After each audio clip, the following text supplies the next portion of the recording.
وہ آگے آیا، ان کی کرسی پہ ایک ہاتھ رکھے ان کی جانب جھکا۔ مقصود گہری سانسیں لے رہے تھے۔ سرخ چہرہ، اہانت، بے بسی۔ بے روزگار مرد دنیا کا بوجھ ہے۔ میں نے یہ بوجھ اپنے کندھوں پہ رکھا ہے۔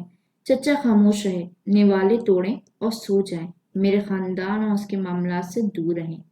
مقصود کا تنفس تیز تیز چل رہا تھا۔ وہ خون آشام نگاہوں سے اسے دیکھ رہے تھے۔ ان کا جی چاہا تھا وہ آج کیس کا گلا گھونٹ ڈالیں۔ قبولیت کا مرحلہ آ گیا ہے، قبول کریں چچا۔ کیس انہیں چند پل دیکھتا رہا، پھر آگے بڑھ گیا۔ دروازے کے ہینڈل پہ ہاتھ رکھے وہ ایک پل کو رکا تھا۔ مڑ کر اس لاش نما انسان کو دیکھا، سر سے پیر تک۔ یاد رکھیے گا، آپ سب نہیں کر سکتے۔ وہ جتا کر باہر نکل گیا تھا۔ یہ اس کی سلطنت تھی، یہاں کے لوگوں سے جیسے چاہے پیش آتا۔ اچھا جی، ایپیسوڈ یہاں اینڈ ہوتی ہے۔ سارے جو کمبیز ہیں وہ تو عجیب پاگل ہی لگ رہے ہیں۔ کیس الگ پاگل ہے، ویدی الگ پاگل لگ رہے ہیں، یہ مقصود بھی کچھ کم نہیں ہے، اور وہ انیسا۔ چلیں آگے دیکھتے کیا ہوتا ہے۔ اور زینیا خاتون کیسی وہ ہے نا، اسٹبون سا اس کا جو ہے وہ نیچر ہے، کافی عجیب سا نا، کچھ زیادہ ہی اوور کانفیڈنٹ ٹائپ۔ چلیں آگے دیکھتے ہیں کیا ہوتا ہے ناول میں۔